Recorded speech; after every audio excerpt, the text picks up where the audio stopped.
প্রশাসনিক বিএলওই এসআইআর এর কাজ করছে দেখা যাচ্ছে। বারুইপুরে কমিশনের সাসপেন্ডেড হয়ে কমিশন থেকে সাসপেন্ডেড হয়ে বিএলওরা এসআইআর ফর্মে সই করেছে। কি বলবেন? এটা অত্যন্ত চিন্তার বিষয়।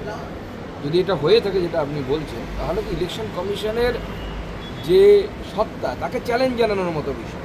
মানে ইলেকশন কমিশন কে, তুই বেটা কে, এরকম হচ্ছে মানসিকতা নিয়ে এটা কাজ করেছে। এদের বিরুদ্ধে ইলেকশন কমিশনের উচিত কঠোর থেকে কঠোরতম সাসপেনশন হওয়া উচিত, চাকরি থেকে বরখাস্ত হওয়া উচিত। দাদা, আজকে গীতাপাঠ নিয়ে তৃণমূলের তরফ থেকে দাবি করছে ভোটের আগে একটা ধর্মীয় মেরুকরণ দেওয়ার চেষ্টা করছে এবং বিজেপির প্রত্যক্ষ মদতই করছে। দেখুন, বিজেপি ভারতের 80% জনগণ যে ধর্মে বিশ্বাস করে,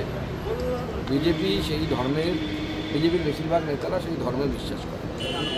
এবং আমরা মনে করি যে হিন্দুদের সাথে বছরের পর বছর এই দেশে এবং এই রাজ্যে পরাধীন নাগরিকের মতো আচরণ হচ্ছে। এই রাজ্যে তো হচ্ছে, এখনও হচ্ছে, পরাধীন নাগরিকের মতো তাদের প্রতি আচরণ হচ্ছে। বিজেপি এর বিরুদ্ধে লড়বে। তৃণমূল কংগ্রেস হিন্দু বিরোধী সরকার চালাচ্ছে, মানুষ বিরোধী সরকার চালাচ্ছে। এই সরকারকে উৎখাত করার জন্য বিজেপির যা যা করার আমরা করব।